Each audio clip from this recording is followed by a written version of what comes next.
నమస్కారం. Big debate ప్రత్యేక చర్చ కార్యక్రమానికి స్వాగతం. నిన్న సుప్రీంకోర్టులో జరిగినటువంటి ఘటన సాక్షాత్తు chief justice of India justice BR Gavai గారి మీద బూటుతో అలాగే కొన్ని చిత్తు కాగితాలని ముటగట్టి ఆయన మీద విసిరేసే ప్రయత్నం చేసినటువంటి రాకేష్ కిషోర్ సనాతన ధర్మాన్ని ఎవరు ధిక్కరించినా సహించేది లేదని నినాదాలు ఇస్తూ కోర్టు నుంచి పోలీసులు బయటకు తీసుకెళ్లే పరిస్థితి మనం చూసాం. కోర్టు ఆయన మీద ఎలాంటి కేసు పెట్టాలనుకోవట్లేదు. ఆయన హాయిగా పత్రికలకి, టీవీలకి, యూట్యూబ్ ఛానల్స్కి ఇంటర్వ్యూలు ఇస్తున్నారు. యూపీ సీఎం యోగి ఆదిత్యనాథ్ చేసింది రైట్ అయితే తాను చేసింది రైట్ అని చెప్తున్నారు. ఎలాంటి దీనికి సంబంధించి తను బాధపడుతున్నది ఏమీ లేదు, కోర్టు జైలుకు వెళ్ళడానికి సిద్ధంగా ఉన్నా అని చెప్పి ఆయన చెప్తున్నారు. 71 ఏళ్ల రాకేష్ కిషోర్కి ఈ రకమైనటువంటి ఆలోచనలు ఎందుకు వస్తూ ఉన్నాయి? సమాజం ఎటువైపు వెళ్తూ ఉంది? సుప్రీంకోర్టు చీఫ్ జస్టిస్ మీద దాడి చేసే పరిస్థితులు వస్తే దేశంలో ప్రజాస్వామ్యం ఎలా ఉందన్న దాని మీద వాళ్ళు బిగ్ డిబేట్లో చర్చ చేపట్టాం. చర్చలో మనతో పాటు అంబటి రామకృష్ణ గారు కాంగ్రెస్ పార్టీ ఏపీ అధికార ప్రతినిధి ఉన్నారు. అలాగే లక్ష్మణ్ గారు సీనియర్ అనలిస్ట్ వారు కూడా మనతో ఉన్నారు. ఆంజనేయ రెడ్డి గారు భారతీయ జనతా పార్టీ ఆంధ్రప్రదేశ్ సీనియర్ నాయకులు మనతో జాయిన్ అవుతున్నారు. మరి కాసేపట్లో మాల్యాద్రి గారు రిటైర్డ్ జిల్లా జడ్జి అలాగే సుప్రీంకోర్టు న్యాయవాది వారు కూడా మనతో జాయిన్ అవుతారు. ముందుగా లక్ష్మణ్ గారు నమస్కారం. లక్ష్మణ్ గారు, నిన్న యాక్చువల్గా చాలా నేషనల్ మీడియాలో నిన్ననే దీని మీద చర్చ జరిగింది. సరే, ఈ బీహార్ ఎన్నికల షెడ్యూల్ కూడా వచ్చిన నేపథ్యంలో ఇది కాస్త మరుగున పడ్డ పరిస్థితి. వాస్తవంగా ఒక దిగ్భ్రాంతికరమైనటువంటి సంఘటన. సెప్టెంబర్లో ఒక కేసు సంబంధించి ఎప్పుడో మొఘలుల కాలంలో జరిగినటువంటి దాడి, ఈ ఖజురహో గుడి మీద ఉండే శిల్పాల మీద మహావిష్ణు విగ్రహానికి సంబంధించి డ్యామేజ్ జరిగింది, దాన్ని పునరుద్ధరించాలి అని చెప్పి మధ్యప్రదేశ్లో ఉంది ఆ ఖజురహో. దాని మీద జరిగిన వాదనలో సుప్రీంకోర్టు సీజే గారు కొన్ని వ్యాఖ్యలు చేశారు. ఆ వ్యాఖ్యలు ఇది పురాతన వారసత్వ సంపద కింద వచ్చేటువంటిది, ఇక్కడ మార్పులు చేయడానికి వీలు కాదని పదే పదే చెప్పినా ఆయన అంగీకరించిన సమయంలో మీరు అలా అయితే మీరు భక్తుడు అంటున్నారు కదా, పోయి విష్ణుమూర్తికే చెప్పుకోండి, అందుకంటే చేయగలిగింది ఏమీ లేదని చెప్పి సీజే గారు వ్యాఖ్యలు చేశారు. జడ్జిమెంట్ కాదు అది, వ్యాఖ్య.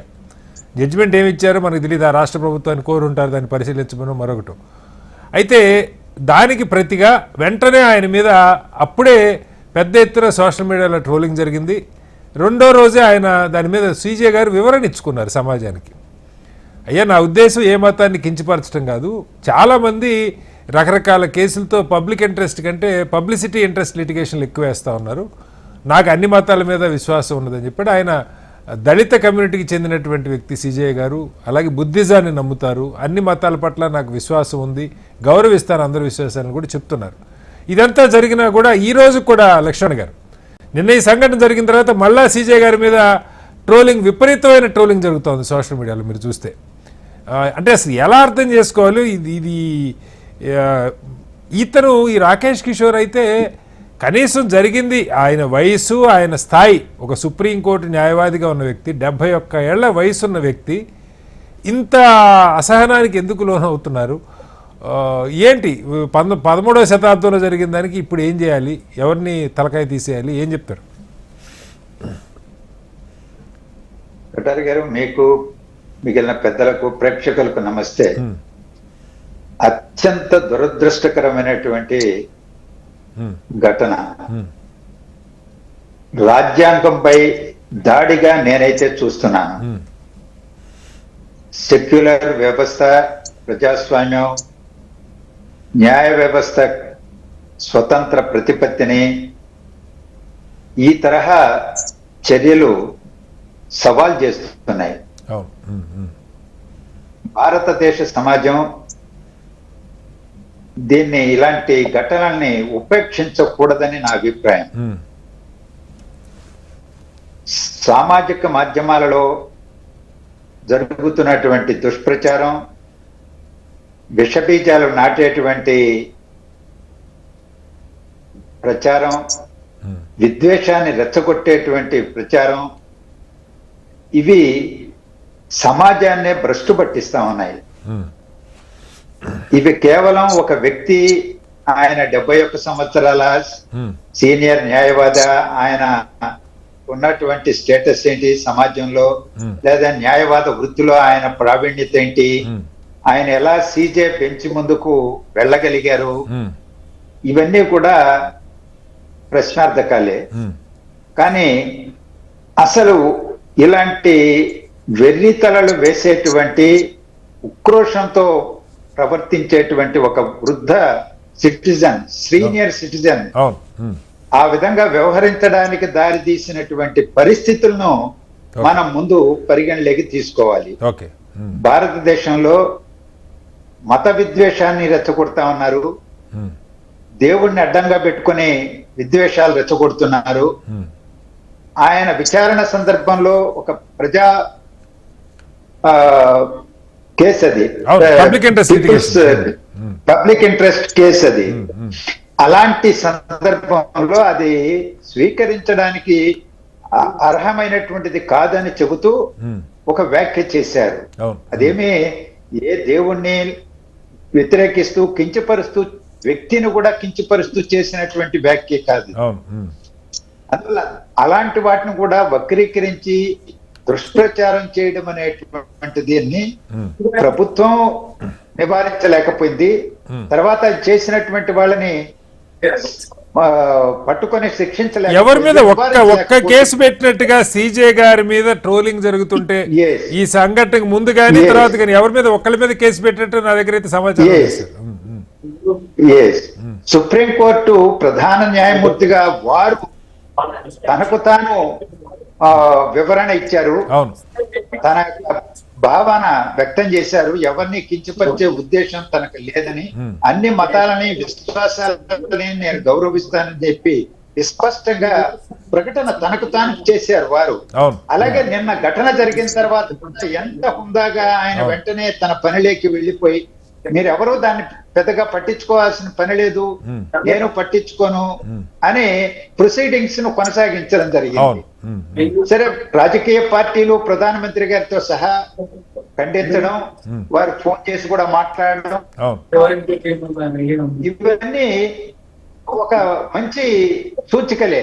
కానీ ఈ పరిస్థితి భారతదేశంలో ఏర్పడడానికి దారితీసినటువంటి కారణాలని, పరిస్థితులని మనం గమనంలోకి తీసుకోకపోతే ఇవి పునరావృతం అయ్యేటువంటి అవకాశం ఉంది. సుప్రీంకోర్టునే గౌరవాన్నే మంటగలిపేటువంటి ఘటన. ఓకే. ఈ రోజు రకరకాల వ్యాఖ్యలు కూడా వస్తున్నాయి, నేను వాటిని సబ్స్క్రైబ్ చేయను. అవును. ఉమ్, ఉమ్, ఎందుకంటే అసలు భారత రాజ్యాంగం పైన, న్యాయ వ్యవస్థ పైన జరిగినటువంటి, ఉమ్మడి సంస్కృతి పైన జరిగినటువంటి దాడది అవును. మీకు నాకు అందరికీ అవమానకరమైనటువంటిది, దేశ ప్రజలందరికీ కూడా అవమానకరమైనటువంటిది, ఉపేక్షించడానికి వీలు కానటువంటి, క్షమార్హం కానటువంటి ఘటన అది అనేది నా అభిప్రాయం. రైట్ సార్, మళ్ళీ వస్తాను మీ దగ్గరికి. మాల్యాద్రి గారు, మనతో మాల్యాద్రి గారు కూడా జాయిన్ అయ్యారు. మాల్యాద్రి గారు నమస్కారం. అయ్యా నమస్కారం, మీకును మిగతా సభ్యులందరికీ నమస్కారం. మాల్యాద్రి గారు, ఇది అంటే సీజే గారు ఈ వ్యాఖ్యలు చేసి 20 రోజులు అయింది సార్. సెప్టెంబర్ 16 అని చెప్తున్నారు ఒక కేసుకి సంబంధించి. ఆ తర్వాత ట్రోలింగ్ జరిగింది. ఆ తర్వాత ఆయన సీజేగా కోర్టులో చేసిన వ్యాఖ్యలకి ఒక సుప్రీంకోర్టు ప్రధాన న్యాయమూర్తి ఈ ట్రోలింగ్ బాధ తట్టుకోలేక ఆయన వివరణ ఇచ్చుకున్నారు. వివరణ ఇచ్చిన తర్వాత 20 రోజుల తర్వాత కూడా అంటే అసలు లోపల ఏం జరుగుతుంది సమాజంలో మనకు అర్థం కావట్లేదు మాల్యాద్రి గారు. ఎందుకంటే 20 రోజుల తర్వాత ఒక 71 ఏళ్ల సుప్రీంకోర్టు న్యాయవాది ఎంత మెచ్యూర్డ్గా ఉండాలి, జడ్జి గారికి ఉండే లిమిటేషన్స్, న్యాయ వ్యవస్థకు ఉండే లిమిటేషన్స్ వీటితో సంబంధం లేకుండా స్ట్రైట్గా వచ్చి ఆయన మీద బూటు విసిరాడా, ఆ బూటే విసిరొచ్చు లేదా ఇంకేమైనా విసిరొచ్చు. అంటే అసలు ఆ ఉక్రోషం ఎందుకు వస్తున్నది సమాజంలో? జడ్జీలు వ్యాఖ్యలు చేయటం అనేక అంశాల మీద, తీర్పులు ఒకటి ఉంటాయి, వ్యాఖ్యలు కొన్ని ఉంటాయి. ఆ వ్యాఖ్యలు చేసే స్వేచ్ఛ మీద దాడి అనుకోవాలా? అసలు ఈ సనాతన ధర్మం పేరుతో దానికి ఒక డెఫినేషన్ ఏమన్నా ఉందా?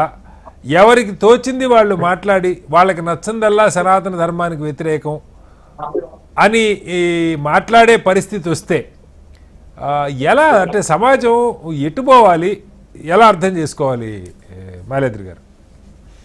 అందరికీ నమస్కారం అండి. నాకు 3 రోల్స్ ఉన్నాయండి. ఒకటి వ్యక్తిగతంగా, 2 న్యాయవాదిగా, 3 మాజీ న్యాయమూర్తిగా. నేను కూడా సుప్రీంకోర్టు న్యాయవాదిని కాబట్టి మీకు ముందుగా ఈ 3 రోల్స్ లో కూడా చెప్పు విసరడం అనేది తీవ్రంగా ఖండనీయమైన, చట్టవిరుద్ధమైన మరియు అవమానకర చర్య అని నేను భావిస్తున్నాను. ఓకే. ఇది న్యాయ వ్యవస్థ గౌరవం, పరిపాలన మరియు రాజ్యాంగ విలువలను దెబ్బతీస్తుంది. అందువల్ల ఈ ఘటనపై కఠినమైన చట్టపరమైన చర్యలు తీసుకోవాలి. ఆ చర్యలు కూడా చట్ట ప్రకారం చూస్తే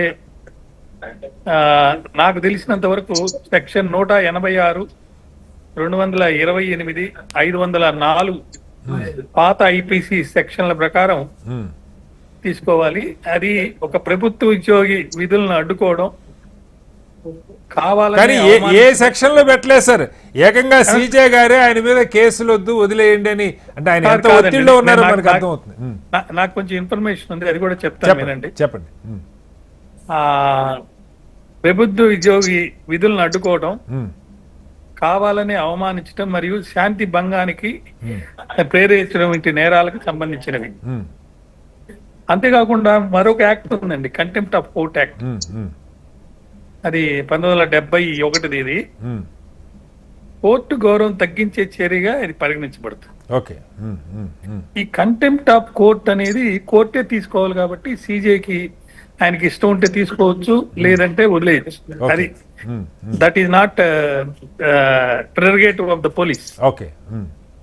బట్ ఈ 3 సెక్షన్ల మటుకు కంపల్సరీగా అది పబ్లిక్ కోర్టులో జరిగిన విషయం కాబట్టి ఒక వ్యక్తిగతంగా జరిగింది కాదు.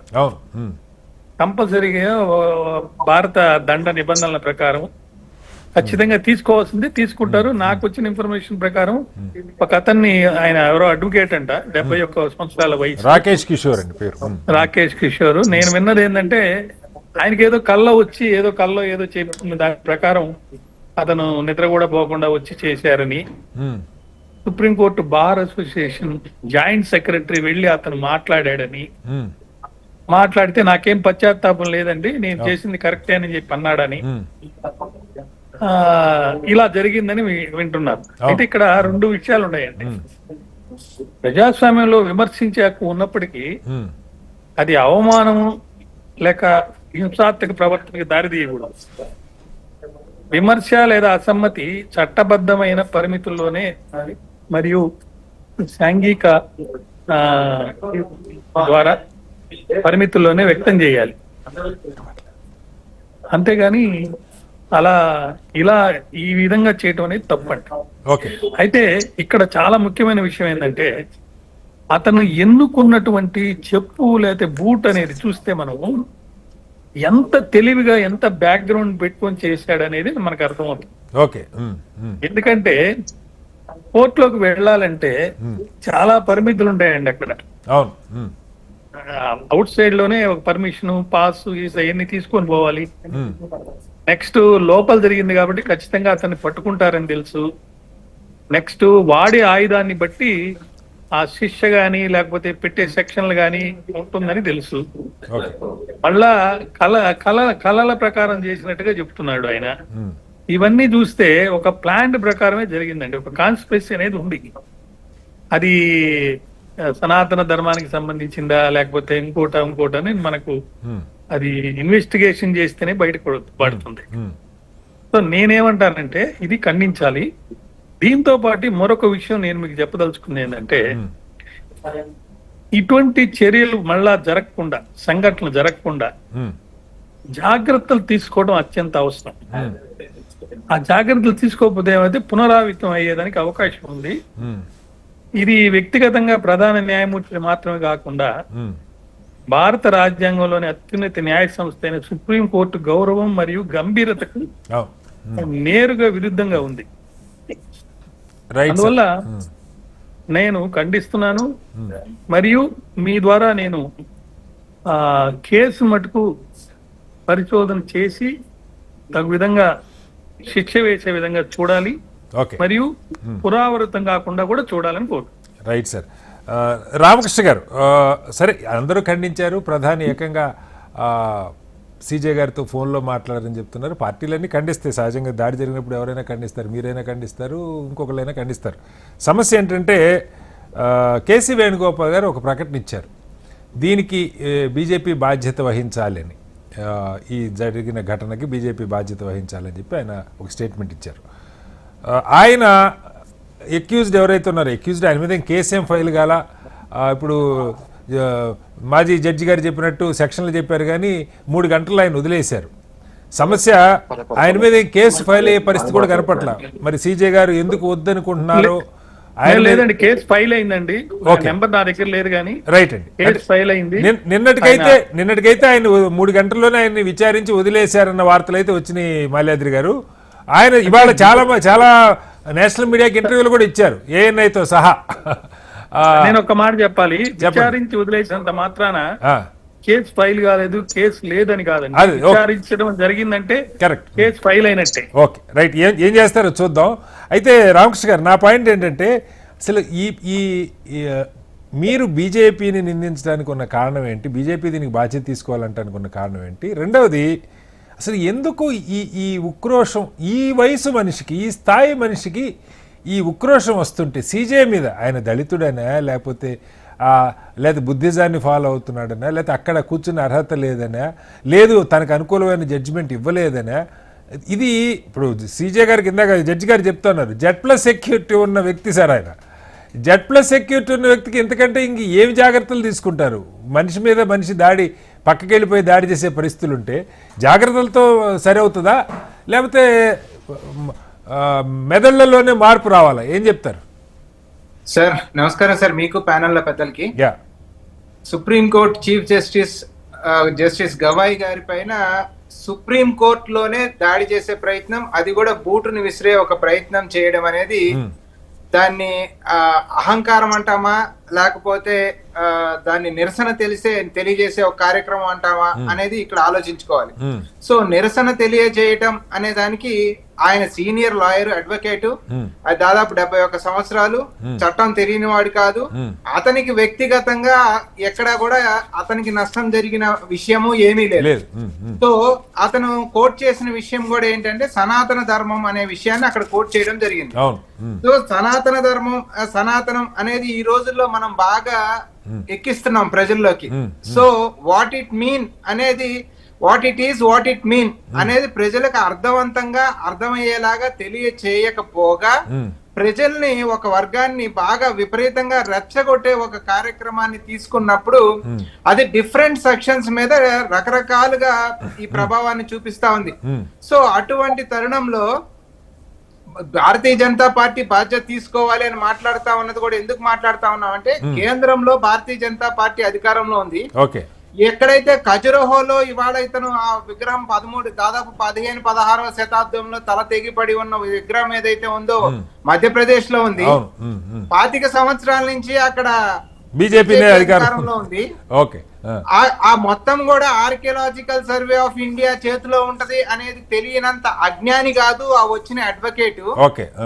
సో ఇవన్నీ మనం తీసుకున్నప్పుడు ఏదైతే మనం ఒకళ్ళ పక్కన అంటే కులం పట్ల ఇంకొక కులం లేదు, మతం పట్ల ఇంకొక మతం, ఈ రకంగా విద్వేషాలు రెచ్చగొట్టి దాంట్లో మనం చలి కాచుకుంటా, మంటేసి చలి కాచుకుంటా ఉన్న తరుణంలో ఈ రకమైన చర్యలు చివరికి ఎక్కడ దాకా దారి తీసినాయంటే సిజేఐ పైన సుప్రీం కోర్టులో బూటు విసిరే అంత దుస్సాహసానికి చేసేటట్టుగా ఈ పరిణామాలు తీసుకెళ్తున్నప్పుడు ఇవాళ ఎందుకు క్వశ్చన్ చేశాం భారతీయ జనతా పార్టీని అని అడిగినప్పుడు, రాజస్థాన్ లో అక్కడ రాజస్థాన్ ప్రతిపక్ష నాయకుడు ఒక దేవాలయానికి వెళ్ళి దేవాలయంలో దైవ దర్శనం చేసుకొని తను బయటకు వచ్చిన తర్వాత వెంటనే ఆ స్థానిక ఎమ్మెల్యే అక్కడికి వెళ్ళి సంప్రోక్షణ చేయటం. అట్లాగే ఉత్తరప్రదేశ్ లో యోగి ఆదిత్యనాథ్ ముఖ్యమంత్రి అవ్వగానే అఖిలేష్ యాదవ్ ఆ అధికారిక నివాసాన్ని విడిచి బయటికి రాగానే ఆ అధికారిక నివాసాన్ని సంప్రోక్షణ చేయటం. అంటే అక్కడ రాజస్థాన్ లో ప్రతిపక్ష నాయకుడు దళితుడు, ఇక్కడ అంటే ఓబీసీ వర్గానికి, అంటే ఇవన్నీ సూత్ర కులాలు sir. End of the day ఇవాళ మీరు అడిగిన క్వశ్చన్ ఏంటంటే, ఎక్కడైతే అతను సనాతన ధర్మం అని కోట్ చేశాడో, కోట్ చేసినప్పుడు ఖచ్చితంగా అతని దృష్టితో లేదా సనాతన ధర్మాన్ని ఖచ్చితంగా అవలంబించాలనుకునే వాళ్ళు ఎవరైతే ఉన్నారో దాని అర్థం తెలిసిన వాళ్ళు ఎవరైనా కానీ ఆ స్థాయిలో ఆ వ్యక్తిని అక్కడ చూడటానికి ఇష్టపడట్లేదు. సనాతన ధర్మం వర్ణ వ్యవస్థలో మనకు అదే తెలియజేస్తా ఉంది. దాన్ని కనుక నిజంగా ఫాలో అయ్యే ఉద్దేశం ఉన్న వాళ్ళు ఎవరైనా అయితే. సో నేను ఇంకొక మాట కూడా చెప్పదలుచుకున్నా, జస్టిస్ గవాయ్ గారు ఏమన్నారంటే విష్ణుమూర్తిని ప్రార్థించు, అంత కాకపోతే పక్కనే ఉన్న శివాలయం ఉంది, శివుణ్ణి కూడా ప్రార్థించు అనే ఒక మాట మాట్లాడాడు. ఓకే, తర్వాత ఆయన కరెక్షన్ చేసుకున్నారు, నాకు అన్ని మతాలు సమానమే, ఫాలో సెక్యులరిజం అన్నారు. కానీ మీరు ఒకసారి చూడండి, చిన్నజీఆర్ స్వామి కూడా శైవాన్ని ఉద్దేశించి మాట్లాడుతూ I respect Islam, I respect Christianity in the same way I respect Shaivism అన్నాడండి. సో అదే ట్యూన్ లో మాట్లాడాడు ఆయన కూడా. అవి రెండు సమానం చేస్తా మాట్లాడాడు. కానీ ఇక్కడికి వెళ్ళి మనం బూట్లు విసరలేం, చెప్పులు విసరలేం, కనీసం ఎదురు నిలబడి ప్రశ్నించలేం. అక్కడికి వచ్చేటప్పటికి మీరు ఎందుకు ఆ రకంగా చర్యలు తీసుకుంటా ఉన్నారు అంటే, మీకు నూరిపోయబడిన సనాతన ధర్మం ఏదైతే ఉందో అది ఆ వ్యక్తుల్ని శూద్ర కులాల నుంచి వచ్చిన వాళ్ళని ఆ స్థానంలో చూడటానికి మీరు ఇష్టపడట్లేదు అనేది స్పష్టంగా అతని యొక్క మానసిక స్థితి మనకు అర్థమవుతా ఉంది.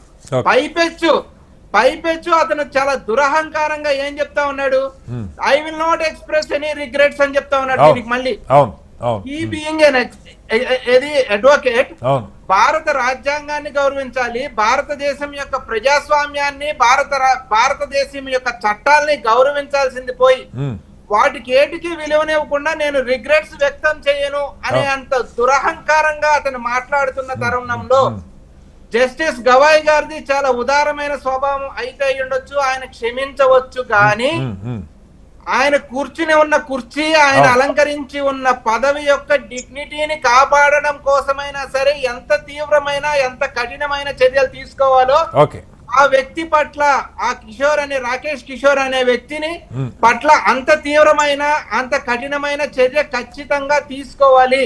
ఎందుకంటే భారతదేశ స్వాతంత్రం వచ్చిన తర్వాత చీఫ్ జస్టిస్ ఆఫ్ ఇండియా పైన ఈ రకమైన దాడి జరగడం అనేది మన యొక్క ప్రజాస్వామిక విలువల్ని, భారతదేశం యొక్క గౌరవాన్ని, భారతదేశం యొక్క గొప్పతనాన్ని చాటి చెప్తుందా, అవి దిగజార్చే విధంగా అతను ప్రవర్తించాడా, ఇవన్నీ కూడా మనం ఆలోచించుకోవాలి సార్. సో అటువంటి తరుణంలో గవర్నమెంట్ చాలా స్ట్రిక్ట్ గా, స్ట్రింజెంట్ గా యాక్ట్ చేయాల్సిన అవసరం ఉంది. డెఫినెట్ గా ప్రధానమంత్రి గారు ఒక ట్వీట్ చేశారు, ఏమని, నేను చీఫ్ జస్టిస్ గారితో మాట్లాడాను, ఇటువంటివి ఏమన్నా క్షమార్హం కాదు అని ఒక ట్వీట్ చేశారండి. భారత హోంమంత్రి కావచ్చు, భారతీయ జనతా పార్టీ యొక్క అధ్యక్షులు కావచ్చు, లేకపోతే భారతీయ జనతా పార్టీ యొక్క సోషల్ మీడియా మూకలు కావచ్చు, అతను సెప్టెంబర్ 16 నాడు మాట్లాడినప్పుడు వారు చేసిన కామెంట్స్ కావచ్చు, వారు అతని పైన చేసిన ట్రోలింగ్ కావచ్చు, ఇప్పుడు ఇతని పైన బూటు విసిరినప్పుడు ఆ రకమైన ప్రతిచర్య లేకపోతే మద్దతుగా సిజేఐ గారికి మద్దతుగా మనకి ఎక్కడ కనపడతా ఉంది, అధికారం చేతిలో ఉంది, నిలువరించాల్సిన వాళ్ళు. సో వాళ్ళ పక్షం నుంచి ఇటువంటివి ఏవి కూడా అంత అండగా అంత మద్దతుగా రానప్పుడు ఈ దేశాన్ని ఏ రకంగా పయనించే పని మనం చేస్తా ఉన్నామని ఆలోచించుకోవాలి. నిన్నటికి నిన్న హరి ఓం వాల్మీకి అని దళితుడు దొంగతనం చేశాడేమో అని ఒక చిన్న అనుమానంతో ఉత్తరప్రదేశ్ చావుపట్టి చితకబాది అతను ప్రాణం తీసేశారండి. హత్రాస్ లాంటి సంఘటనలు ఈ దేశంలో జరుగుతా ఉంటే మనం కళ్ళతో చూస్తా ఉన్నాం. ప్రభుత్వాలు నిందితులకు అండగా ఉండి రాకేష్ గారు మళ్ళీ వేరే వాటికి వద్దు. మళ్ళీ ఇప్పుడు రాకేష్ గారు మన్నించాలి, వేరే వాటికి వెళ్తే మళ్ళీ డివేట్ అయిపోతాం. దీనికే కన్ఫైన్ అవుదాం. కాదు సార్, నేనేమంటున్నా అంటే ఈ సనాతనం అనేది మెదడుకెక్కి దళితుల పట్ల ఈ దేశంలో ఏ రకమైన చర్యలు వద్దాం సార్. అసలు సనాతన గురించి కూడా కొంచెం మాట్లాడదాం, ఎందుకంటే బాగా వింటున్నాం ఈ మధ్య సనాతన ధర్మం అనేది. దాని గురించి కూడా Anjaneya Reddy garu, welcome back to big debate. Anjaneya Reddy garu, దీన్ని ఎలా చూస్తున్నారు? అంటే ఖండించారు, నేను ఖచ్చితంగా అందరూ ఖండిస్తారు, ఖండించడంలో ఏం తేడా లేదు. కానీ ఈ స్థాయికి ఒక ఈయన గవాయ్ గారు అంబేద్కరిస్ట్, ఆయన చెప్పింది నాకు స్ఫూర్తి అంబేద్కరు, తర్వాత మా తండ్రి గారు అని చెప్పి, వారి కుటుంబం కూడా కాస్త దళిత రాజకీయాల్లో క్రియాశీలకంగా వ్యవహరించినటువంటి కుటుంబం. మరి ఈయన ఈ జ్యుడిషియరీ వైపు వచ్చారు, ఈ స్థాయికి రాగలిగారు. మనకి సమాజంలో మీకు కూడా తెలుసు సార్, అంటే వ్యక్తులు సంఘాలని కాదు కానీ ఒక వర్గానికి ఎందుకో అంబేద్కర్ పేరు పైకేమన్నా కూడా లోపల తేళ్లు జల్లు పాకిన భావన ఉన్న వర్గాలు ఉన్నాయి. అవి రిజర్వేషన్లు కల్పించారని కావచ్చు, లేదా కాంగ్రెస్ వర్గాలు ఎవరో నేను పేర్లు ఎత్తట్లా, నేను అందుకనే పేర్లు ఎత్తట్లా. కాంట్రవర్సీ ఎందుకు సార్? మనం దీనికి వద్దాం సార్. ఈయన కోట్ చేస్తున్నది నేను అంటున్నది. శ్రీనివాస్ గారు ఒక్క నిమిషం సార్, క్వశ్చన్ అడగనివ్వండి సార్. మీకు ఎందుకు ఇంత దీనికి వద్దామంటారు? అంబటి రామకృష్ణ నోటికొచ్చినట్టు వాగితే మీరేం మాట్లాడరు? What is this? అదే భాష కూడా కొంచెం మార్చుకుందాం. పెద్దవాడు భాష సరి చేసుకోండి. రెడ్డి గారు దయచేసి భాష సరి చేసుకోండి. అంబటి రామకృష్ణ నోటికొచ్చినప్పుడు వాగితే అదే మీరు వెరీ సారీ ఆంజనేయ రెడ్డి గారు మీరు క్వశ్చన్ అడగక ముందే ఈ వివాదం కోరుకుంటున్నారేమో నాకు తెలియదు.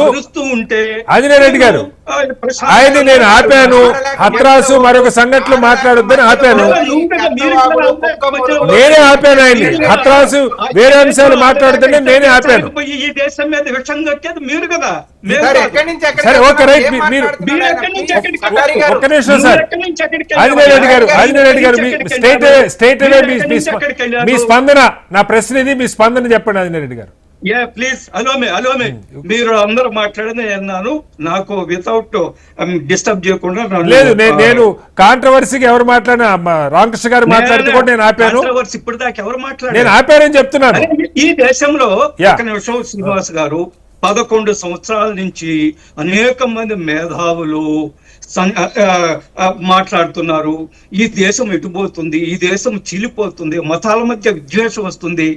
11 సంవత్సరాల నుంచి ఈ దేశంలో ఎక్కడా కూడా ఒక్క మతతత్వ కలహాలు లేవు, గొడవలు లేవు. మనం నిజాలు గుర్తించడానికి సిద్ధంగా లేవు. మనం టీవీ చర్చలకు వచ్చినప్పుడు నోటికి వచ్చినట్టు మాట్లాడుతుంటాం. ఒకటి. రెండోది, ప్లీజ్ అలోమి ప్లీజ్. నేనేమంటున్నా అంటే, ప్రధానమంత్రి గారు చాలా స్పష్టంగా మాట్లాడారు, ఖండించారు. అయినా బీజేపీని తప్పుపడతారు. అధికారంలో ఉండేవాళ్ళది తప్పైతే, నేను గత 50 సంవత్సరాల కాంగ్రెస్ చరిత్రలో జుడిషియరీ వ్యవస్థను సర్వనాశనం చేశారు. ఏ విధంగా కమిటెడ్ జుడిషియరీ గురించి మాట్లాడింది ఎవరు? బహ్రూల్ ఇస్లాం అనేవాడిని రాజ్యసభకు చేశారు, మళ్ళా తీసుకొచ్చి జడ్జిని చేశారు, మళ్ళా హైకోర్టు జడ్జిని చేశారు, వాడినే మళ్ళా తీసుకొచ్చి సుప్రీంకోర్టు జడ్జిని చేశారు, మళ్ళా లోక్సభకి నిలబెట్టారు. ఆంజనేయ రెడ్డి గారు, ఈ భాష ఏంటి? వాడు వీడు భాష ఏంటి? చెప్తున్నాను. మీకు ఇష్టం లేకుంటే నన్ను మీకు ఇష్టం లేకపోతే కాదు, మీ నుంచి నేను ఇలాంటి భాష ఎక్స్పెక్ట్ చేయట్లేదు. నేను వినండి, చెప్పండి. అతను ఓకే, మీకు బాధేసిందా? ఆ ఎవరైనా అతను హైకోర్టు జడ్జిగా జగన్నాథ్ మిశ్రా అనే అత్యంత అవినీతి ముఖ్యమంత్రి మీద క్లీన్ చిట్ తెచ్చాడు. ఎందుకు? అతన్నే రాజ్యసభ సభ్యుని చేశారు, అతన్నే జడ్జిని చేశారు. అప్పుడు న్యాయ వ్యవస్థకి ఏం ప్రమాదం లేదా? రాహుల్ గాంధీ గారు విదేశాలకు వెళ్లి న్యాయ వ్యవస్థను దూషిస్తాడు. అయినా మీరు ఆంజనేయ రెడ్డి గారు మళ్ళీ మీకు రిక్వెస్ట్ చేస్తాను. ఆంజనేయ రెడ్డి గారు, దయచేసి నన్ను మన్నించండి. చర్చని మనం ఎటెటో, ఇప్పుడు ఆయన రామకృష్ణ గారు హత్రాస్ గురించి మాట్లాడారు. ఒక్క నిమిషం ఆంజనేయ రెడ్డి గారు వినండి. రామకృష్ణ గారు వేరే మాట్లాడుతుంటే నేనే ఖండించాను, వద్దని చెప్పాను. వెరీ సారీ ఆంజనేయ రెడ్డి గారు, ఈ భాష కరెక్ట్ కాదండి. మీ స్థాయికి భాష కరెక్ట్ కాదు. అంటే శ్రీనివాస్ గారు ఇలాంటి విద్వేషాలు ఎందుకు వస్తున్నాయి ప్రజలకని అడుగుతా ఉన్నా నేను. సుప్రీంకోర్టు చీఫ్ జస్టిస్ గారి మీద జరిగింది అత్యంత దారుణం, అత్యంత నిందనార్హం, అత్యంత ఖండనీయమైన విషయం. ప్రధానమంత్రితో సహా చేశారు. కానీ ఈ దేశంలో ఒక ఫ్యాషన్ అయిపోయింది, ఏం జరిగినా బీజేపీకి అంటగట్టడం. ప్రధానమంత్రి మోడీ గారికి ఓకే మనం అనుకుందామండి. గత చీఫ్ జస్టిస్ ఇంటికి చంద్రచూడ్ గారి ఇంటికి ఒక ఫంక్షన్ పోసే వినాయక చవితి ఏదో సందర్భంగా ప్రధానమంత్రి గారు హాజరయ్యారు. ఈ దేశంలో ఏం చర్చ జరిగింది? అంబటి రామకృష్ణ దగ్గర నుంచి ఏం చర్చ జరిగింది? రాహుల్ గాంధీ వరకు ఏం చర్చ జరిగింది? అది న్యాయమా? అది న్యాయంగా చెప్పడం మీరు చెప్పండి. దాని మీద ట్రోలింగ్ అది కరెక్టా? ఈ రోజు ట్రోలింగ్ చేస్తున్నారు, అది ఇది అంటున్నారు. ఆ రోజు ఏం ట్రోలింగ్ చేశారు? నేను అదే చెప్తున్నాను సార్, నేను అదే చెప్తున్నా. ఇప్పుడు మోడీ గారి తల్లి గారి మీద వ్యాఖ్యలు చేస్తే ఆ సోషల్ మీడియాలో చేసిన వాళ్ళని తీసుకుని అరెస్ట్ చేశారు. ఈ సీజే మీద చంద్రచూడ్ గారి మీద చేసినా అరెస్టులు లేదు, లేకపోతే గవాయ్ గారి మీద చేసినా వాళ్ళని సోషల్ మీడియా ట్రోలర్స్ ని పట్టుకుంటున్న పరిస్థితి. సనాతన ధర్మం మీద ఒక నిమిషం చెప్పండి. డెంగు అన్నారు, మలేరియా అన్నారు, అరెస్టులు చేశారా? ఓకే, ఏమిటి సనాతన ధర్మం? చెప్పండి. అదే కావాలి నాకు, అదే కావాలి. మీకు సనాతన ధర్మాన్ని గురించి ఏమీ తెలియదు. సనాతన ధర్మం చెప్పండి సార్. ధర్మో రక్షితే రక్షత తప్ప, ఏకం సత్య విప్రా బహుదా వదంతి తప్ప. ధర్మాన్ని రక్షిస్తే ధర్మం రక్షించబడుతుంది. ధర్మం ఏంటో చెప్పండి. లేదా అదే ధర్మం ఏంటో చెప్పండి. మీకు తెలియదు. బాల్య వివాహాలు ధర్మమా, లేకపోతే ఏంది? మహిళని భర్త చనిపోతే సజీవ దహనం చేయటం ధర్మమా, లేకపోతే అంటరాంతరం ధర్మమా? అది సనాతన ధర్మంలో లేదు. మరి ఎందులో ఉన్నాయి? ఇవి ఎందులో ఉన్నాయి? ఇవి ఎందులో ఉన్నాయి? ఇవి ఎందులో ఉన్నాయి? ఇవి ఎందులో ఉన్నాయి? మీరు ఆన్సర్ చేయండి. నేను సనాతన ధర్మం కాదంటున్నాను. మీరు ధర్మో రక్షతి రక్షిత అన్నారు. ఆ ధర్మం ఏమిటి? ఆ ధర్మం ఏమిటి చెప్పండి సార్. కొన్ని మంచి పాయింట్లు ఉండొచ్చు. అది తప్పు. అది తప్పుడు ధర్మము. సనాతన ధర్మములో ఎక్కడా లేదు. భర్త చనిపోతే మహిళ దేశపై కాల్చమని ఎక్కడా సనాతన ధర్మం లేదు. చాలా చెప్తున్నాను చూపించమన్నారు. మరి చెప్పండి, బుక్ ఏదైనా ఇవ్వండి సార్, చదువుకుంటారు సమాజం అంతా. నేను అదే చెప్తున్నాను సార్. మీరు అక్కడ తమిళనాడులో ఒక ఆయన సనాతనంలో ఎందుకు మలేరియా అన్నారు, మీరు ఆమోదిస్తున్నారా? అవును, ఆయన అరెస్ట్ చేయాలి కదా. నాకు అసలు సనాతన ధర్మం అంటే ఏంటో మీరు చెప్పండి. ప్రేక్షకులు, హెచ్ఎంటీవీ ప్రేక్షకులు చూస్తుంటారు. కాదు ఆంజనేయ రెడ్డి గారు, మీరు ఇక్కడ ఆంజనేయ రెడ్డి గారు, హిందువులు దైవభక్తులు, దైవాన్ని పూజిస్తారు. వాళ్ళకి నచ్చిన పద్ధతుల్లో గుడికి వెళ్ళే వాళ్ళు వెళ్తారు, లేకపోతే ఇంట్లో పూజ చేసుకునే వాళ్ళు చేసుకుంటారు. పరమత సహనం, ఇవి కొన్ని మాటలు మనం విన్నాం. ఒకవేళ సూర్య నమస్కారాలు లేకపోతే యోగా ఇలాంటివి ఉంటే మంచి లక్ష్యాలు ఉన్నాయి, వాటిని మనం మాట్లాడుకుందాం. పాపభీతి ఉండాలి, భయం ఉండాలి, భక్తి ఉండాలి, లేదా తప్పు చేస్తే నరకానికి పోతాం, ఇవన్నీ మనం విన్నాం ఒక సైడు. రెండో సైడు సమాజంలో శతాబ్దాలుగా లేదా సహస్రాబ్దాలుగా వచ్చిన అవిద్య, పితృస్వామ్యం, మహిళలు బాల్య వివాహాలు, లేకపోతే సజీవ దహనం, ఇవన్నీ కూడా సమాజంలో ఉన్నాయి. అంటరానితనం, వర్ణ వ్యవస్థ, ఇవన్నీ ఉన్నాయి కదా. ఈ తప్పులున్న సమాజంలో నా దేవుని నమ్ముకుంటే తల నరికేస్తానన్నది దాన్ని మీరు మాట్లాడరా? సర్కంచుకు చూడ మీరు మాట్లాడరా? మా దేవుని నమ్మితేనే విగ్రహారాధన చేసేవాడు అందరూ తెయ్యాలు, దేవతలు కాదు తెయ్యాలు, వాళ్ళు నరకానికి పోతారు. అప్పుడు మీరు దాని గురించి మాట్లాడరా? ఎవరు మాట్లాడరు సార్? ఇప్పుడు సీజే గారి మీద దాడి జరిగితే చర్చ పెట్టుకోవద్దా? ఎవరు వద్దన్నారండి? మరి మీరు నా చర్చలో మీరు వేరే పాయింట్లు ఏం చేస్తారు? ఇప్పుడు ఆయన హతరాజు గురించి మాట్లాడితే వద్దన్నాను. శ్రీనివాస్ గారు, ఈజే మీరేమన్నారు? చీఫ్ జస్టిస్ గారు దీని గురించి ఏమీ పట్టించుకోలేదు, దాన్ని వదిలేయండి, మన పని బిజినెస్ యాజ్ యూజువల్ గా జరగాలని చెప్పారు ఆయన చెప్పారు. కానీ మనం మాత్రం చర్చలు పెట్టి మన సీజే గారి మీద చెప్పేస్తే సీజే గారు వదిలేశారు కాబట్టి సమాజం వదిలేయాలి. రేపొద్దున ఒకటి కత్తేస్తే కూడా సమాజం వదిలేయాలి. రేపొద్దున ఒకటి కత్తేస్తే లేదా బాంబు తెచ్చేస్తే కూడా సమాజం వదిలేయాలి. అతని మీద కేసులు పెట్టబడాలా? ఇందులో ఎటువంటి మరి మీరే కదా చర్చించొద్దు అన్నారు. దీన్ని అడ్డంగా పెట్టుకొని సనాతన ధర్మాన్ని, ప్రధానమంత్రిని, బీజేపీని దూషిస్తూ పోతుంటే మేము వినాలనా? ఇప్పుడు మీ ఇంట్లో మీ చర్చలో పాల్గొనాలి. ఎవరిని ఎవరు దూషించలేదు సార్. ఎందుకు ఈ ఉక్రోషం వస్తుంది? నేను ఫస్ట్ అడిగిన ప్రశ్న మీరు చెప్పరా? 71 ఏళ్ల వ్యక్తికి, ఒక సీనియర్ న్యాయవాదికి. ఒక్క నిమిషం అండి, మీరు ప్రారంభంలో ఏమన్నారంటే ఆయన దళిత చీఫ్ జస్టిస్, దళిత ఎంత అవసరం లేదా? అంటే మీకు నచ్చితే ప్రెసిడెంట్ ని మేము ట్రైబల్ ఉమెన్ పెట్టుకున్నామని మీరు చెప్పుకుంటారు. సార్, భారత రాష్ట్రపతిని మేము, అరే మీరు చెప్తే తప్పు లేదు, నేను చెప్తే తప్పు వచ్చిందా? చాలా పెద్ద కుటుంబం నుంచి వచ్చారు. వాళ్ళ తండ్రి గారు కూడా రిపబ్లికన్ పార్టీ వ్యవస్థాపకులు ఒకరు. వాళ్ళ తండ్రి గారు లోక్సభకు, రాజ్యసభకు, అసెంబ్లీకి ఎన్నికయ్యారు. చాలా సీజే గారు దళితుడు అని చెప్పడం తప్పంటారు. కాదు, మీరు చెప్పుకోవచ్చు భారత రాష్ట్రపతిని మేము ఆదివాసీ మహిళను పెట్టామని చెప్పుకోవచ్చు, భారత ప్రధాని బీసీ అని మీరు చెప్పుకోవచ్చు. కానీ సీజే గారు దళితుడని చెప్పడం కరెక్ట్ కాదంటారు. నేనేమంటున్నా అంటే, నేను వద్దని చెప్పడం, అందుకని ఆయన దళితుడు కాబట్టి ఆయన మీద దాడి జరిగింది అనేది కరెక్ట్ కాదంటున్నాను. వాడు దుర్మార్గుడు చేసిన వాడు. అంత వయసు వస్తే బుద్ధి లేదనే విషయం ఎటువంటి అనుమానం లేదు. దళితుడు అయితే దళితుడు కాబట్టి దాడి చేయలేదని మీరు ఎలా అనుకుంటారు? దళితుడు కాబట్టి దాడి చేయలేదని మీరు ఎలా అనుకుంటారు? అరే అనేక మంది డిస్ట్రిక్ట్ జడ్జిల మీద అక్కడెక్కడ అనేక సంఘటనలు మనం చూస్తున్నామండి. దళితుడు అయినందువల్ల జరిగింది అనేది అది దళితులను అవమానపరచడం అవుతుంది. అందులో ఎటువంటి అనుమానం ఐడెంటిఫై కావద్దు. సుప్రీంకోర్టు చీఫ్ జస్టిస్ ఉన్నతమైన పదవి, ఆయన ఉన్నతమైన వ్యక్తి. నేరుగా ప్రధానమంత్రి గారు కూడా మాట్లాడారు. మనం చేసిన అతన్ని తీవ్రంగా ఖండిస్తున్నాం. అతను శిక్షించబడాలా, అందులో ఎటువంటి అనుమానం లేదు. కానీ దీన్ని అడ్డం పెట్టుకొని సనాతన ధర్మాన్ని, బీజేపీని, ప్రధానమంత్రిని బదనాం సనాతన ధర్మం పేరుతో సార్ ఆయన దాడి చేసింది, ఆయన ఆ మహానుభావుడు దాడి చేసిందే సనాతన ధర్మం ఈ పేరుతో. విధంగా మాట్లాడే వాళ్ళని, ఈ విధంగా తిట్టే వాళ్ళని గత 11 సంవత్సరాల నుంచి దేశ ప్రజలు ఎక్కడ రైట్ ఓకే ఓకే రైట్ అండి ఓకే. లక్ష్మణ్ గారు మీ వెనకాల చాలా పుస్తకాలు కనపడుతున్నాయి, మీరు చాలా చదువుతారనుకుంటాను నేను. అంటే దీనికి సంబంధించి లక్ష్మణ్ గారు ఇక్కడ ఇది ఈ మధ్య కాలంలో అంటే గతంలో హిందూ ధర్మం, హిందూ అనేది మతం కాదు ధర్మం, ఈ చర్చ చాలా నడిచింది, మనం విన్నాం. కొత్తగా సనాతన ధర్మం పేరుతో ఒక చర్చ నడుస్తూ ఉంది. ఇందాక వారు చెప్పినట్టు ఉదయనిధి స్టాలిన్ గారు కావచ్చు, లేకపోతే ఆయన వ్యతిరేకించని పెద్ద గొడవ జరిగింది. ఏపీలో పవన్ కళ్యాణ్ గారు ఉప ముఖ్యమంత్రి గారు కూడా ఈ మధ్య నేను ఐఎమ్ సనాతని అని చెప్పి ఆయన చెప్పుకున్నారు. దానిలో నాకు పాజిటివ్స్ మనం మాట్లాడుకోవచ్చు, దానిలో ఏమైనా నెగిటివ్స్ ఉంటే సనాతన ధర్మం అని ఎక్కడన్నా రిటర్న్గా రాసి ఉంటే దాన్ని ఒకవేళ ఎవరన్నా వైలేట్ చేస్తే అది చట్ట ప్రకారం అంగీకారమా కాదా అంటే మనం చరిత్రలో అనేక దశల్ని చూసుకుంటూ వచ్చాం.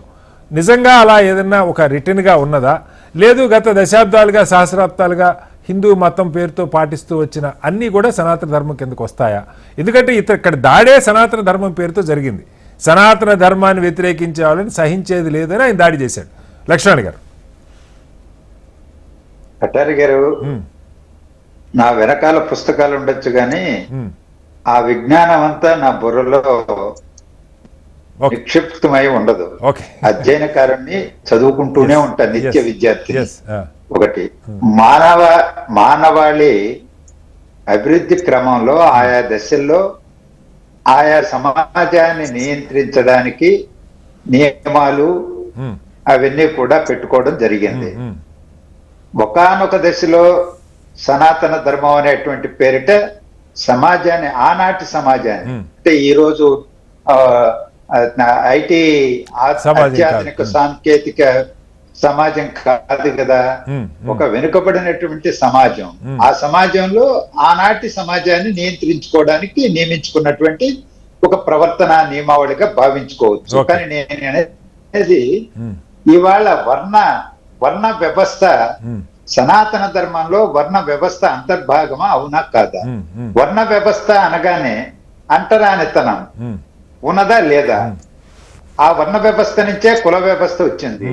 ఈ రోజు కులాలే ఓటు బ్యాంకు రాజకీయాల కోసం కులాలని పెంచి పోషిస్తున్నారు, విద్వేషాన్ని రెచ్చగొడుతున్నారు.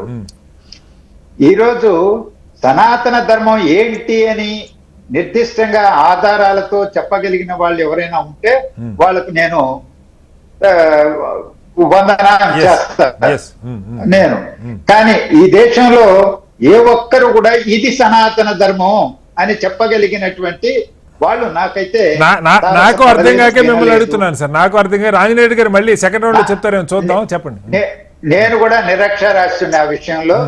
ఎందుకంటే ఇలాంటి ప్రశ్నలే ఈరోజు మహిళ భర్త చనిపోతే దహనం చేసేటువంటి సతీ సహగమనం అందులో భాగం కాదా అంటే కాదని చెప్పేస్తారు.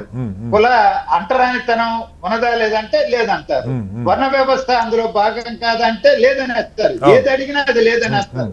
అసౌకర్యంగా ఉన్నటువంటి ప్రశ్నలకు సమాధానాన్ని దాటవేస్తారు. కానీ సనాతన ధర్మం అని ఒకే పదే చెబుతూ ఈ రోజు నిన్న అడ్వకేట్ కూడా ఆ మాట చెప్పే నేను దాడి చేస్తాను, నేను దానికి సనాతన ధర్మాన్ని మనసా వాచా ఈ దాడి చేయటం. ఎందుకంటే ఆయన కాదు సార్, ఆయన కోట్ చేస్తుంది బుల్డోజర్ గవర్నమెంట్, యూపీలో యోగి చేసింది కరెక్ట్ అయితే నేను చేసింది కరెక్ట్ అని కూడా చెప్తా ఉన్నాడు. సో మరి ఇదంతా సనాతన ధర్మంలో వస్తుందని అనుకోవాలా? అదే ఇవన్నీ కూడా ఇప్పుడు దళితుల్ని గుళ్ళలోకి రానివ్వరు. సనాతన ధర్మంలో ఉన్నది కుల వ్యవస్థ నుంచి వచ్చిన అంటురోగాలే కదా ఇవన్నీ కూడా. ఆ వర్ణ వ్యవస్థ నుంచి ఉన్నటువంటి మూలాల నుంచి వచ్చినటువంటివే కదా ఇవి సనాతన ధర్మంలో ఉన్నాయో లేదో నాకైతే తెలియదు. నేను ఉన్నాయని నేను భావిస్తున్నాను. ఎక్కడ లిఖిత పూర్వకమైనటువంటి సనాతన ధర్మ గ్రంథాలు ఏమీ లేవు ఇక్కడ, ఒకటి. రెండవది, ఈ రోజు ఆ మాట చెప్పి దాడి చేశాడంటే ఈ రోజు దేవుణ్ణి, విష్ణువుని లేకపోతే ఇంకొకరినో కించపరిచారనేటువంటి దృష్టి ఆయన కళ్ళ వచ్చి చెప్పాడా చెప్పలేదా పెడదాం. కానీ ఈరోజు ఆ మత విద్వేషాన్ని బాగా తలకెక్కించుకొని దురహంకారంతో కుల అహంకారంతో చేసినటువంటి దుశ్చర్య అది. ఓకే ఓకే సభ్య సమాజం ఏమాత్రం క్షమించడానికి వీల్లేనటువంటి చర్య. ఓకే నేను అందుకే చెప్పా, ఇది ఆధునిక యుగంలో బతుకుతున్నాం, రాజ్యాంగబద్ధమైన వ్యవస్థ మనది. రాజ్యాంగం పైన దాడిగా నేనే చూస్తున్నాను, సెక్యులరిజం పైన దాడిగా చూస్తున్నాను, ఓకే మన అందరి మీద దాడిగా చూస్తున్నాను, న్యాయ వ్యవస్థ మీదనే కాదు. ఓకే ఓకే న్యాయ వ్యవస్థ మీద అవమానించడం, గౌరవించడం, దాడి చేయడం అంటే ఇక ఏ సభ్య సమాజంలో ఉన్నాం మనం? రైట్ ఏ సార్. ఆటవిక సమాజంలో ఉన్నాం? Okay. ఎలాంటి సమాజాన్ని నిర్మించుకో కలలుగంటున్నాం? ఓకే ఈ రోజు ప్రధానమంత్రి గారు ఫోన్ చేశారు, ఖండించారు, బాగానే ఉంది. కానీ ఈ విద్వేషానికి బీజాలు వేసింది ఎవరు? ఓకే ఓకే ఎందుకు పెంచి పోషించబడింది? ఓకే ఎందుకు సమాజం విడిపోయింది ఈ విధంగా? ఓకే ఓకే ఎవరు దానికి బాధ్యులు? రాజ్యం బాధ్యత వహించదా? Right sir. లక్ష్మీనారాయణ గారు మీరు విఘ్నులు. ఆంజనేయ రెడ్డి గారు మీరే మాట్లాడండి, వారు అడిగిన ప్రశ్నలకు సమాధానం చెప్పండి. నేను వస్తున్నాను సార్, వస్తున్నాను. yes, yes. ఈ రోజు దీనికి పెంచి పోషించింది ఎవరని ప్రశ్నిస్తున్నారు. అంటరానితనము బీజేపీ వచ్చిన తర్వాత వచ్చిందా? మోడీ గారు ప్రధానమంత్రి అయిన తర్వాత కాదు వచ్చిందా? కాదు దాన్ని ఎవరు పెంచి ఖచ్చితంగా రాలేదు. పోషించారు? అది రాలేదు. ఏమండి? ఖచ్చితంగా రాలేదు సార్, Yeah. బీజేపీ Yeah, వచ్చాక please. రాలేదు. రాలేదు, మొదటి నుంచి ఉంది. కాబట్టి ఈ విద్వేషాలు కూడా ఎప్పటిగా అనేక రోజులుగా సమాజంలో కొన్ని పొరపాట్లునే వాడిని రెక్టిఫై చేయాల్సిన అవసరం ఉంది. జడ్జీల మీద, న్యాయవ్యవస్థ మీద. నేను ఒకటే అడుగుతున్నాను లక్ష్మణ గారిని, రాహుల్ గాంధీ గారి విదేశాలకు వెళ్ళి ఈ దేశ న్యాయ వ్యవస్థ పైన, ఎన్నికల వ్యవస్థ పైన వచ్చినట్టు రైట్ ట్రాక్. ఆంజనేయ రెడ్డి గారు ఇప్పటిదాకా కరెక్ట్ ట్రాక్ లో ఉన్నారు, అందరూ ఖండిస్తారు. మళ్ళీ మళ్ళీ మళ్ళీ మళ్ళీ ఆంజనేయ రెడ్డి గారు లక్ష్మీనారాయణ గారు సనాతన ధర్మం అంటే ఏమిటి చెప్పండి అని అడిగారు, మీరు చెప్పండి. శ్రీనివాస్ గారు ఒక్క నిమిషం వినండి సార్. సౌత్ ఆఫ్రికాలో కొన్ని వందల సంవత్సరాలు అక్కడ బ్లాక్స్ ని, నల్ల జాతి వారిని ఎంత అవమానించారు, ఏ విధంగా చూశారు. అక్కడ ఏ ధర్మం? అక్కడ సనాతన ధర్మం ఉందా? మన దేశం గురించి చెప్పండి సార్. అమెరికాలో అనేక సంవత్సరాలు నల్ల జాతి వారిని సమానంగా పరిగణించలేదు. అబ్రహాం లింకన్ వచ్చే వరకు అక్కడ సనాతన ధర్మం. ఇక్కడ ఎవరు చేశారు చెప్పండి, అక్కడ ఎవరు చేశారు నాకు తెలీదు. చర్చ అర్థం ఉండాలా? మనం గుడ్డిగా విషంగా చిమ్మడం బీజేపీ మీద. బీజేపీ కాదు సార్, ఇక్కడ బీజేపీ సనాతన ధర్మం బీజేపీ కంటే 1000 ఏళ్ళ ముందు పుట్టింది. బీజేపీ మొన్న పుట్టింది. అరే మీరు సనాతన ధర్మం అంటే ఏంటి చెప్పండి సార్ అంటే మీరే చెప్పరు. 2 మాటల్లో అందరికీ అర్థమయ్యే పరిభాషలో మీరు చెప్పండి ఆంజనేయ రెడ్డి గారు.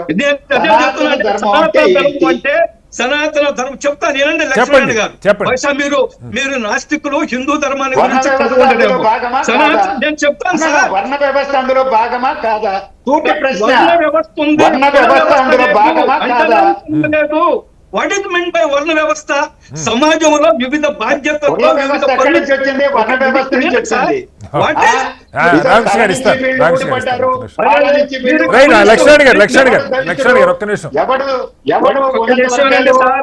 వర్ణ వ్యవస్థలో వర్ణ వ్యవస్థ ఉంది, అందులో ఎటువంటి అనుమానం లేదు.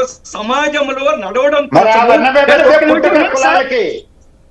వర్ణ వ్యవస్థ సనాతన ధర్మంలో భాగమా ఆంజనేయ రెడ్డి గారు? అంటరానితనము సనాతన ధర్మంలో లేదు. వర్ణ వ్యవస్థ సనాతన ధర్మంలో లేదు. సనాతన ధర్మం మనుషులంతా ఒక్కటే, సర్వే జన. ఎక్కడ రాసి చూపించండి సార్, అది అడుగుతున్నా నేను. మీరు చూపించండి నాకు, మీరు ఎక్కడ రాసి ఉంది అంటరానితనము సనాతన ధర్మంలో? నేను అనలేదు సార్, అడుగుతున్నా, మిమ్మల్ని అడుగుతున్నాం. నేను అడుగుతున్నాను, అక్కడ ఉంది. ఒక్క నిమిషం అండి, ఒక్క నిమిషం. మనం ఏనుగుని గుడ్డి వాళ్ళు వెళ్ళి ఆ ఏనుగు తోకెట్ట తవిడి, ఇది తోక ఏనుగంటే కాళ్ళు పట్టుకుంటారు, ఈ కాళ్ళే ఏనుగులంటే. లేదా తొండం పట్టుకుంటారు, తొండమే. ఇక్కడ ఉన్న వాళ్ళంతా గుడ్డి వాళ్ళని అనుకోండి, అభ్యంతరం లేదు. మాకు అందరికి కళ్ళు తెరిపించండి మీరు. It's open to all. మాకు అందరికి కళ్ళు తెరిపించండి. సనాతన ధర్మం అంటే ఏమిటో చెప్పి కళ్ళు తెరిపించండి. కదా కావాలని నిద్రపోతున్నారు. కాదు ఆంజనేయ రెడ్డి గారు, ఇంత జరిగినా మీరు, ఇంత జరుగుతున్నా మీరు స్పష్టంగా ఇది సనాతన ధర్మం లేదు, రామాయణంలో ఉన్నది, లేకపోతే భారతంలో ఉన్నది, భాగవతంలో ఉన్నది, లేకపోతే ప్రత్యేకంగా గ్రంథం ఉన్నది, ఇది చదువుకోండి అని చెప్తే అర్థం అవుతుంది సార్. ఒక్క నిమిషం అండి. ఈ అది రామకృష్ణ గారు ఇస్తాను, one second. ఈ దేశంలో సనాతన ధర్మానికి సంబంధించిన వేలాది గ్రంథాలు ఉన్నాయి, ఒక్క గ్రంథంగా. ఓకే మీరు ఎక్కడికి మీరు చెప్తారు వీళ్ళకి సనాతన ధర్మంలో ఈ హరిజనులన్నీ గిరిజనులంటే భలే పాపం అని. వాల్మీకి ఎవరండి? Okay. ఎవరు రాశారు వాల్మీకి? ఆయన రాశాడు. రామాయణాన్ని ఈ రోజు హిందువులు చదువుతున్నారు. మీరు Right, చెప్పే okay, లెక్క okay. వాల్మీకి రాసిన చదవకూడదుగా? ఓకే రైట్ వస్తాను సార్ రామకృష్ణ గారు. ఇప్పుడు సనాతన ధర్మం అంటే అందులో వర్ణ వ్యవస్థ ఉందని అయితే ఆంజనేయ రెడ్డి గారు అంగీకరించారు. ఏమేమి ఉన్నాయో, మంచి ఉందో లేకపోతే ఇవాళ సమాజం అంగీకరించిన చెడే ఉందో నాకు తెలియదు, కానీ ఈ పేరుతో అయితే ఒక పెద్ద గందరగోళం నడుస్తూ ఉంది. ఎంతమందికి లోతుగా అసలు సనాతన ధర్మం అంటే మంచి ఏంటి చెడు ఏంటి తెలుసో లేదో నాకు తెలియదు, కానీ ఒక అసహనం అయితే కనపడతా ఉంది. ఏం చేయబోతా ఉన్నారు దీని మీద? సార్ దయచేసి ఒక 2 minutes ఇంటరప్ట్ చేయొద్దని అందరినీ రిక్వెస్ట్ చేస్తా ఉన్నా.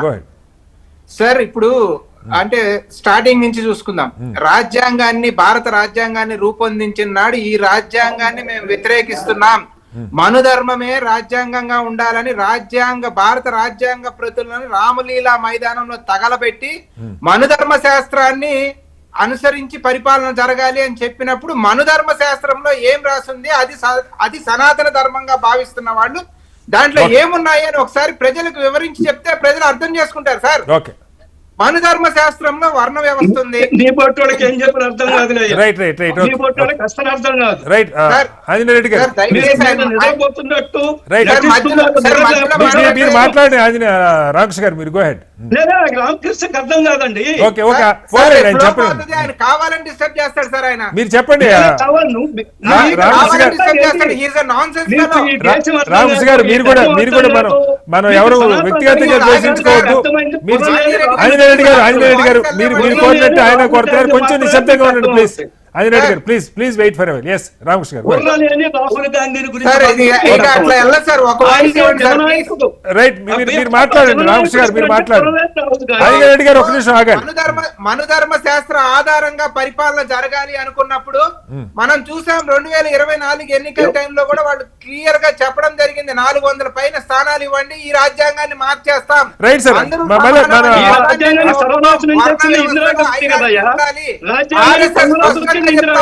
కుల వ్యవస్థ ఈ దేశంలో కుల ఆంజనేయ రెడ్డి గారు దిస్ ఈజ్ నాట్ ఫెయిర్. కొంచెం ఆగండి ప్లీజ్. రామకృష్ణ గారు ఒక మాట నిజం. ఆంజనేయ రెడ్డి గారు 1 సెకండ్. రామకృష్ణ గారు యాక్చువల్ గా ఇప్పుడు ఈ సనాతన ధర్మమో వర్ణ వ్యవస్థ, ఆంజనేయ రెడ్డి గారు ఒక నిమిషం ఆగండి.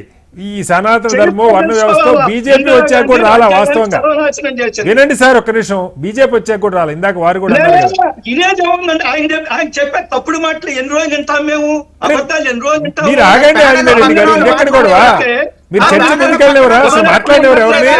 రాహుల్ గాంధీ లాగా బుర్రను మోకాల్లో పెట్టుకొని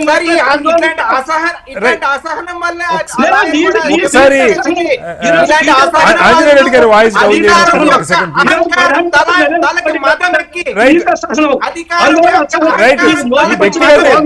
వ్యక్తిగత నిందలు ఆపి రామకృష్ణ గారు ఆంజనేయ రెడ్డి గారు కరెక్ట్ గారు ఒక్క నిమిషం ఆగండి ప్లీజ్. ఇందిరాగాంధీ కుటుంబాన్ని ఒకసారి ఆంజనేయ రెడ్డి గారు వాయిస్ డౌన్ చేయండి. ఆంజనేయ రెడ్డి గారు వాయిస్ డౌన్ చేయండి. ఒకసారి రామకృష్ణ గారు మీ సొంత ఆస్తి అనుకుంటారు ప్రధానమంత్రి పదవి. మీరు మాట్లాడండి రామకృష్ణ గారు. మీరు చెప్పండి మీరేం మాట్లాడుతున్నారు మీకు అర్థం. ఆంజనేయ రెడ్డి గారు మీరు ఆగుతారా ఆగరా? లేదా అసహనం అంటే ఒక్క నిమిషం ఆగండి సార్ ప్లీజ్. ఒక్క నిమిషం ఆగండి రామకృష్ణ గారు. ఇందిరాగాంధీ ఆంజనేయ రెడ్డి గారు సంతాస్తులాగా సోనియా గాంధీ ఆంజనేయ రెడ్డి గారు మీరు ఆగరా? ఇంకొక ప్రధానమంత్రి ఆంజనేయ రెడ్డి గారు కట్ చేసేయండి. వారికి అసహనం. Right okay. రామకృష్ణ గారు ఒక పాయింట్ క్లియర్ గా ఇది ఇప్పుడు బీజేపీ వచ్చాకే ఒక రాజకీయ పార్టీకి బీజేపీ రావచ్చు, అంతకంటే 100 ఏళ్ళ ముందు ఆర్ఎస్ఎస్ రావచ్చు, కానీ మన చరిత్రలో ఈ మనుస్మృతో లేకపోతే మరొకటో వర్ణ వ్యవస్థ అంటరాంతనం అంతకన్నా చాలా ముందు నుంచి ఉన్నాయి. అయితే వాటిని పోగొట్టడానికి ఏమైనా ప్రయత్నం జరుగుతుందా, వాటిని వాడుకోవడానికి ప్రయత్నం జరుగుతుందా? ఎవరైనా మీరైనా వాళ్ళైనా రాజకీయంగా ఏం చెప్తారు? రామకృష్ణ సార్ డెఫినెట్ గా వేల సంవత్సరాలుగా ఈ దేశంలో ఈ విషపు ఇది వేళ్ళు నూనుకొని ఉంది. దాన్ని మార్చడం కోసం రకరకాల చట్టాలను తీసుకురావడం జరిగింది. అన్టచబిలిటీని అబాలిష్మెంట్ గానీ, లేకపోతే SC/ST అట్రాసిటీ యాక్ట్ గానీ, ఇన్ఫాక్ట్ 2013లో తీసుకువచ్చిన ల్యాండ్ ఎక్విజిషన్స్ కూడా SC/STల యొక్క భూమి తాకాలనుకున్నా కూడా వాటి భూమిని తాకాలనుకున్నా కూడా అట్రాసిటీస్ లో తీసుకొచ్చి వారికి రక్షణ కల్పించే ఒక ప్రయత్నాన్ని జరుగుతున్న తరుణంలో 2014లో నరేంద్ర మోడీ ప్రభుత్వం వచ్చిన తర్వాత 2015-16లో వీళ్ళు ట్రై చేశారు సార్. కులం పేరు మీద తిడితే తప్పు లేదు అని SC/ST అట్రాసిటీ యాక్ట్ ని అమెండ్ చేయడానికి కూడా వీళ్ళు ప్రయత్నించిన కార్యక్రమం. అంటే వాళ్ళకి ఏదైతే షీల్డ్, వాళ్ళకి ఏదైతే అండ ఉందో దాన్ని అమెండ్ చేసే ప్రయత్నం కూడా చేసిన తర్వాత అనుక్షణం తొక్కిపెట్టే ఒక కార్యక్రమాన్ని వీళ్ళు చేపట్టిన తర్వాత ఈ 10 ఏళ్ళుగా పెరుగుతా వచ్చింది. డెఫినెట్ గా దీన్ని తగ్గించే కార్యక్రమంగా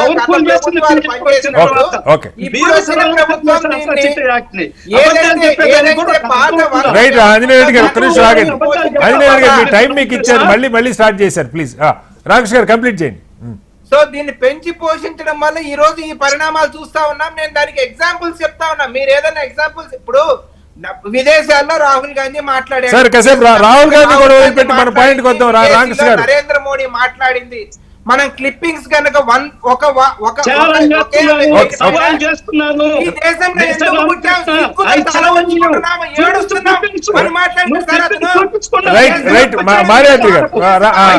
ఆంజనేయ రెడ్డి గారు రామకృష్ణ గారు ఒకసారి ఆగాలి.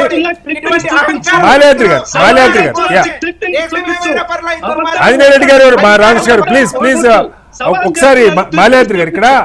సరే, ఇప్పుడు మాల్యాద్రి గారు మీరు చాలా కాలంగా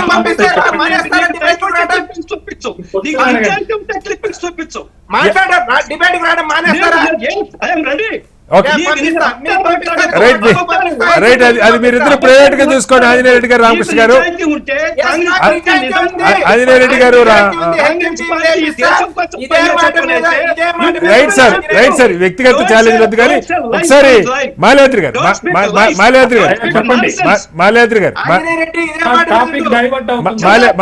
సార్ ఒకసారి ఇది మీరు దిస్ ఇస్ నాట్ ఫెయిర్ అండి. నా డిబేట్ లో ఈ పద్ధతి పూర్తిగా కరెక్ట్ కాదు. ఒకసారి మాల్యాద్రి గారు దీని మీద స్పష్టంగా ఒకటి చెప్పండి. భాష హద్దు దాటిపోతుంది. భాష అభ్యంతరకరమైంది. ఓకే, రామకృష్ణ మాల్యాద్రి గారు సార్ టైం తక్కువ. మాల్యాద్రి గారు ఆఖరికి ఒకటి చెప్పండి. ఇది అంటే బ్రాడ్ గా ఒకటే పాయింట్ సార్. ఈ ధోరణి పెరగటానికి కారణాలు ఏమై ఉండొచ్చు, వాటిని మనం అరికట్టేది ఎట్లా? మాల్యాద్రి గారు as a individual, as a person మీ అభిప్రాయం చెప్పండి.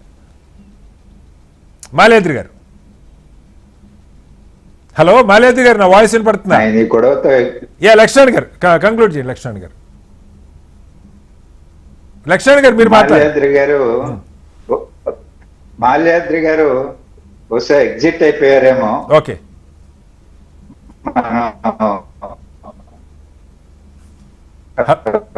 ఇట్లాంటి వాటి నాకైతే రుచించలేదు, ఎగ్జిపోయాను.